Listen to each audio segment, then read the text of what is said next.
Welcome to study science. আমি তুষার। আজকে এই ভিডিওতে ডিসকাস করব যে ওয়েস্ট বেঙ্গল পুলিশের কনস্টেবলের যে ট্রেনিং হবে, সেই ট্রেনিংয়ে যাওয়ার আগে যারা জয়েনিং করবে তার আগে যে ট্রেনিং হবে, সেই ট্রেনিংয়ে যাওয়ার আগে তোমাদের মনে অনেক কনফিউশন, অনেক কোয়ারিজ থাকে, বিকজ সবাই তো নতুন যায়। সো সেই কিছু কোয়ারিজ নিয়ে আজকে আমরা ডিসকাস করব। তার মধ্যে দেখতেই পাচ্ছ স্ক্রিনে যে কটা কোশ্চেন এখানে আছে, যে কত মাসের ট্রেনিং হয়, তোমাদের ট্রেনিংয়ে যখন যাবে তখন কি কি তোমাকে নিয়ে যেতে হবে, ট্রেনিংয়ের সময় ছুটি পাওয়া যায় কি না, ঠিক আছে, ট্রেনিংয়ের সময় স্যালারি কত পাবে, আর ট্রেনিংয়ে যাওয়ার সময় তোমাকে বাড়ি থেকে কত টাকা নিয়ে যেতে হবে। তার সাথে সাথে এটাও বলে দেবো যে ট্রেনিংয়ের সময় অনেকে কোয়ারিস আছে দেখে যে ট্রেনিংয়ের সময় মোবাইল ইউজ করতে পারবে কি না, আর ট্রেনিং চলাকালীন তোমার অন্য কোনো যদি এক্সামের জন্য প্রিপারেশান নিতে পারবে কি না, অর্থাৎ টাইম পাবে কি না, এগুলো কিন্তু এই ভিডিওতে আমি ডিসকাস করব। চলো তাহলে দেরি না করে শুরু করা যাক। দেখো, প্রথমেই আমাদের যে কোশ্চেন আছে যে কত মাসের ট্রেনিং হয়। দেখো, ওয়েস্ট বেঙ্গল পুলিশ কনস্টেবলের যে অফিসিয়াল ট্রেনিং যে টাইমটা হচ্ছে 6 মান্থস হয়, ঠিক আছে, 6 months. But as per condition, বিভিন্ন রকম সিচুয়েশান অনুযায়ী, যদি আমাদের রাজ্য সরকারের কোনো সময় যদি ইমার্জেন্সি লাগে, অনেক বেশি কনস্টেবল যদি লাগে, যদি ট্রেনিং পারপাসে যদি থেকে যায় কিছু, মানে ট্রেনিং হচ্ছে ধরো এরকম 6 মাসের ট্রেনিং কমপ্লিট হলো না, অনেক সময় এটা দেখা গেছে যে 5 থেকে 5.5 মাসের মধ্যে কিন্তু ট্রেনিং কমপ্লিট করিয়ে তোমাদের কিন্তু পোস্টিং দিয়ে দেয়, ঠিক আছে। সো বেসিক্যালি সেটা হতে পারে, বাট অফিসিয়ালি তোমাদের ট্রেনিং যে পিরিয়ডটা হচ্ছে সেটা হচ্ছে 6 মাস, ঠিক আছে। এবার তোমাদের কোশ্চেন আসে যে ট্রেনিংয়ে কী কী নিয়ে যাব। তার আগে বলি যে ট্রেনিংয়ে তোমাদের ছুটি পাবে কি না। ট্রেনিংয়ে দেখো, তোমার ট্রেনিং যখন করবে, ট্রেনিং চলাকালীন তোমাদের যে অফিসিয়ালি যেটা সরকারি ছুটি রবিবার, সেই ছুটি তোমাদের থাকছে। তার সাথে সাথে যে অফিসিয়ালি আরও যে সরকারি ছুটি সেগুলো তোমরা পাচ্ছ। কিন্তু তোমরা যদি মনে করো যে বাড়িতে এসে 7 দিন কাটিয়ে যাব ট্রেনিং চলাকালীন, 6 মাস যখন ট্রেনিং হবে, কিন্তু এটা কিন্তু খুব রেয়ার কেসে দেখা গেছে যে তোমাকে ছুটি দেবে। কখন দিতে পারে? যদি না কোনো তোমাদের যদি কোনো ইমার্জেন্সি হয়ে থাকে।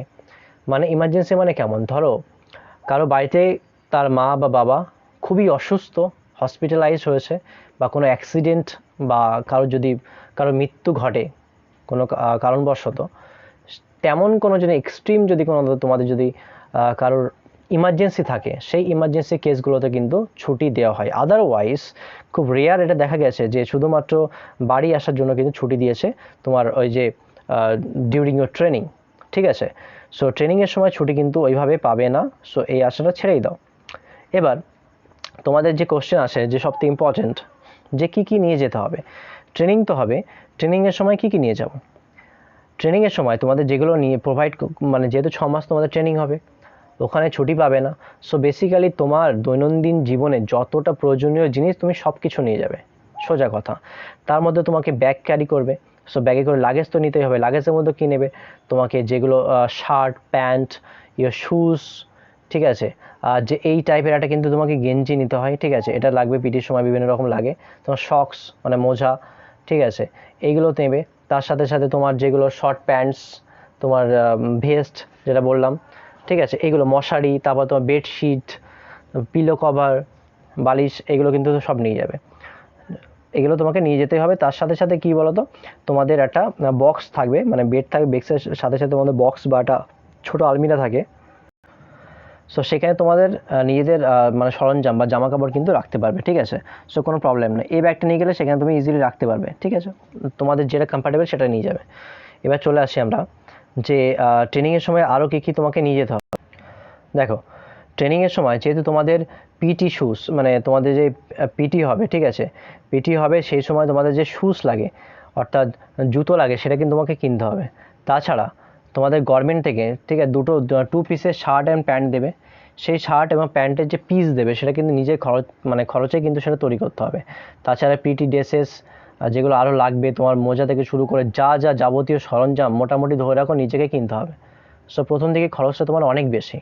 সো এখানেই কোশ্চেন আমার চলে আসি যে ট্রেনিংয়ে যাওয়ার সময় কত টাকা বাইরে থেকে নিয়ে যাবো। দেখো, ট্রেনিংয়ে যেহেতু তুমি ট্রেনিংয়ে যখন যাচ্ছ স্টার্টিং ডে থেকে তোমাদের স্যালারি তো শুরু হচ্ছে, বাট স্যালারিটা হাতে তো পাচ্ছ না, 1 মাস কমপ্লিট করবে তারপর স্যালারি পাবে, তখন তোমাদের কিন্তু খরচটা চালু হয়ে যাচ্ছে।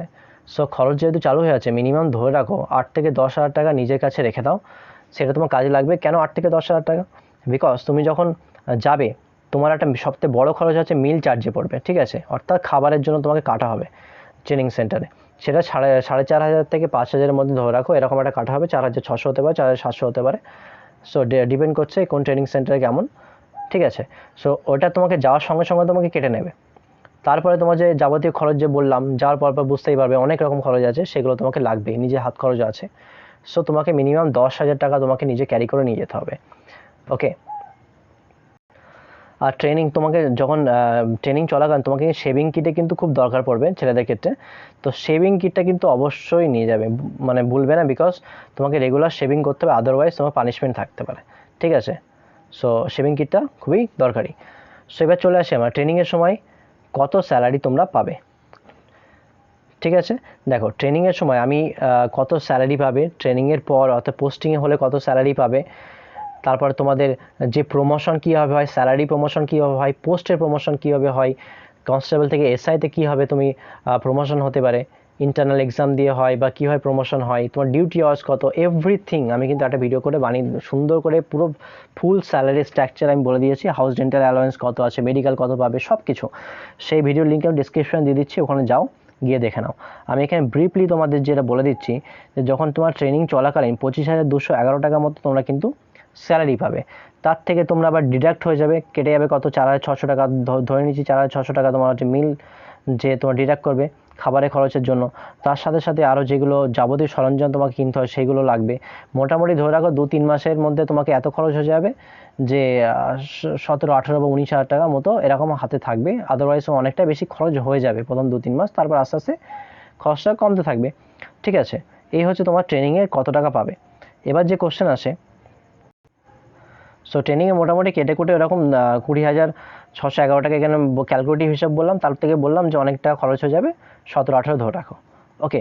এবার যে কোশ্চেন আসে যে ট্রেনিংয়ের সময় তোমাদের মোবাইল ফোন ইউজ করতে দেবে কিনা। দেখো ট্রেনিংয়ের সময় তোমরা নির্দ্বিধায় কোনো সব মোবাইল ফোন ইউজ করতে পারবে। So they have no problem, mobile phone use করা যায়। এবার আরেকটা কোশ্চেন আছে, সবথেকে ইম্পর্টেন্ট কোশ্চেন অনেকে থাকে যারা অন্য যে জবটা এখন পেয়ে গেছো, মানে সিচুয়েশন অনুযায়ী এই জবটা করতে হচ্ছে, বা অনেকের আরও স্বপ্ন থাকে, সব মানুষেরই স্বপ্ন থাকে আরও বড় হওয়ার।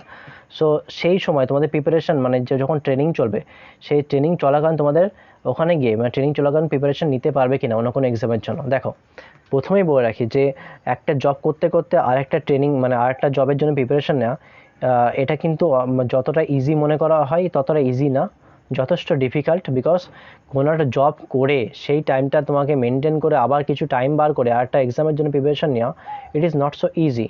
এর জন্য অনেকটাই দৃঢ় মনোবল লাগে, ঠিক আছে। যে যাদের গোল আরও বড় হবে, যাদের সিচুয়েশান অনুযায়ী এই জবটা পেতে হয়েছে, আরও জীবনে অনেক বড় হতে চায়, তাহলে সেই মনোবলটা যদি থাকে তাহলে অনেক এরকম মানুষ আছে যে 15 ঘন্টা কাজ করার পর তাদের মনে সেই যে মনোবলের জন্য তারা কিন্তু আবার প্রিপারেশন নেয়। প্রিপারেশনে অনেক আছে, কনস্টেবল থেকে আইএস অফিসার পর্যন্ত হতে পারে, বা কনস্টেবল থেকে এসআই হয়েছে, অনেক রকম বড় বড় পোস্ট তারা হয়েছে। এটা অনেক উদাহরণ কিন্তু এরকম আছে। তাদের মাত্র একটাই কমন জিনিস থাকে যে মনোবলটা, তারা টাইম বার করে নেয়, ঠিক আছে। অনেকে কি হয় যে টাইমটা কি, যেহেতু টাইম আমি বলে দিচ্ছি ট্রেনিংয়ের সময় তোমরা যখন পোস্টিং হবে তার থেকে পোস্টিংয়ের ডিফারেন্ট কাইন্ডস সিচুয়েশান তোমরা থাকবে। হয়তো অনেকে যারা ব্যাটালিয়নে থাকবে অনেক বেশি রিল্যাক্স, মানে যারা পোস্টিং অনুযায়ী থানায় হয় তার থেকে অনেক বেশি রিল্যাক্সে থাকতে পারে তারা। সো এই ক্ষেত্রে যে টাইম ডিউরেশন, ডিউটি আওয়ারটা অনেক ডিপেন্ড করে, ভ্যারি করে এক এক জায়গায়। কিন্তু যখন ট্রেনিং চলবে সেখানে কিন্তু তোমাদের ডিউটি আওয়ার্স অর্থাৎ ট্রেনিং চলাকালীন তোমার অনেক বেশি কষ্ট হয়। বিকজ ফার্স্ট টাইম তোমরা ট্রেনিংয়ের মধ্যে ঢুকবে, সাধারণ জীবনযাপন থেকে অনেকে যারা স্টুডেন্ট ছিলে, সকালে ওঠা থেকে শুরু করে এক্সারসাইজ, দৌড়, অনেক কিছু হবে। সো একটা টায়ার্ডনেস তো থাকেই। টায়ার্ডনেসের পরে এসে আর যে পড়ার যে মনোবলটা, এটা শুধু মনোবলের উপর ডিপেন্ড করছে। তোমার যদি ওই যে ইচ্ছা থাকে পড়ার তাহলেই হবে, আদারওয়াইজ শরীর কিন্তু পেরে উঠবে না, এরকমই বলতে পারি, বিকজ অনেকটা ডিফিকাল্ট হয়ে যাবে। সো চেষ্টা করো যে তোমার যদি ইচ্ছা থাকে অবশ্যই সেখানে তোমরা টাইম বার করে পড়তে পারবে। ওকে। সো আজকে এই পর্যন্ত ছিল ইনফরমেশন। আশা করি ভিডিওটি অনেক বেশি ইনফরমেটিভ ছিল। ভিডিওটি যদি ভালো লেগে থাকে চ্যানেলটি সাবস্ক্রাইব করে বেল আইকনটি অবশ্যই প্রেস করে রাখো এবং ভিডিওটি লাইক করে সবার সাথে শেয়ার করে দাও। প্রথম থেকে লাস্ট পর্যন্ত ভিডিওটি এত ধৈর্য সহকারে দেখার জন্য মন থেকে অসংখ্য ধন্যবাদ।